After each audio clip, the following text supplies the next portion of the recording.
Kun deebii gaaffii namoota hedduudha. Soomni kee nyaata qofaa dhiisuudha moo jireenya kee jijjiiruudha? Waaqayyo qalbii kee ilaala moo nyaataatiin nyaanne ilaala? Har'a waa'ee dhugaa soomana guddichaa Faasigaa ni dubbanna. Waan namoonni baay'een gochaa jiran garuu hiikaa isaa guutuu hin hubanne. Mee hanga dhumaatti na waliin turii dhumarratti gaaffii tokkoon si gaafadha. Deebiin isaa jireenya kee jijjiiruu danda'a. Soomni kun kan yeroo baay'ee hordoftoota amantaa Ortodoksii biratti sooma guddichaa jedhamee waamamudha. Yeroo kiristaanonni Ortodoksii qalbii isaanii qopheessanidha.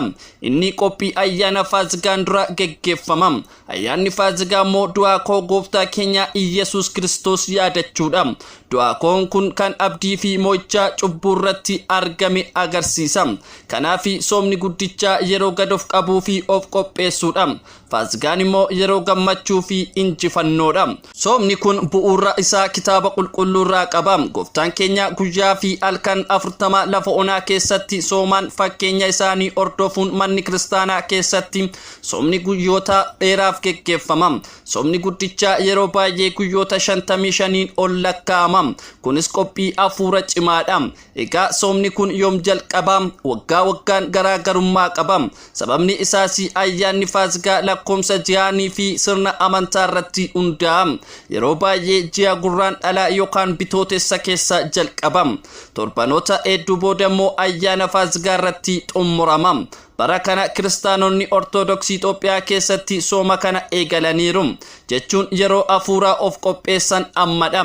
Garuu sooma jechuun maal jechuudha? Nyaata foonii, aannanii fi bu'aalee lubbuu qabeeyyii irraa of qusachuu qofa osoo hin taane dhugaan isaa kana caala. Soomni dhugaa qalbii jijjiiruudha. Arrabni kee kijiba ni dhiisa. Jibbi kee ni laafa. Nama si miidhee fi dhiifama goota yookaan kan miitee dhiifama gaafatta. Yookaan ingoone nyaata qofaa dhiisuun bu'aa hafuuraa hin qabu.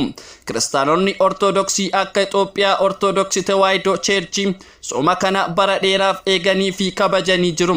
Akkasumas mana kiristaanaa Ortodoksii addunyaa keessaa kanneen akka Greek Orthodox Cheerchii fi Raashiyaan Orthodox Cheerchii sooma kana kabaja guddaadhaan geggeessu. Kun agarsiisa soomni kun sirna guddaa fi bu'uura seenaa dheeraa qabu ta'uu isaa ibsa. Yeroo soomana kana keessatti namoonni baay'een nyaata soomaa qofaa nyaatu. Midhaan, kuduraalee fi muduraa guyyaa tokko tokko hanga sa'aatii murtaa'etti nyaata hin nyaatani. Yeroo galgalaa booda qofa nyaatu. Garuu kun qaama qofaa leenjisa. Kaayyoo guddaan hafuura leenjisuudha. Soomni guddichaa yeroo kadhannaa dabaluudha. Faarfannaa, kitaaba qulqulluu dubbisuu, sagantaalee mana kiristaanaa ni dabalu. Namoonni baay'een yeroo kana keessatti araara waliif godhu, warra jibban dhiisuu fi hojii gaarii hojjetu. Sababni isaas soomni dhugaa jaalala dabaluudha. Jibba hir'isuudha.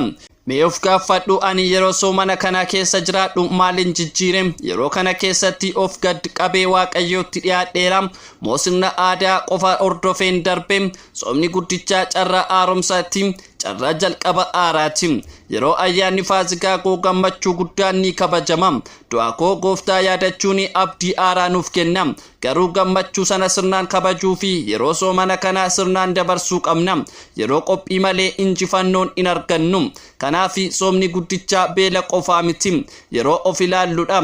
Yeroo cubbuu irraa deebi'uudha. Yeroo Waaqayyootti dhiyaachuudha. Yoo ati kiristaana Ortodoksii taate yeroo kana akka carraa guddaatti ilaali. Yoo hin ta'in immoo hiikaa isaa hubadhu. Inni sirna hafuuraa cimaadha. Amma dhumaa irratti gaaffii ani si gaafadhu kana deebisaa koomentii jala naaf kaa'i. Soomni kee nyaata qofaa dhiisuudha moo jireenya kee jijjiiruudha? Yoo jireenya kee jijjiiruufidha yookaan immoo sooma hafuuraadha ta'e kun sooma dhugaadha. Yoo qalbii kee hin tuqne deebii itti yaadi.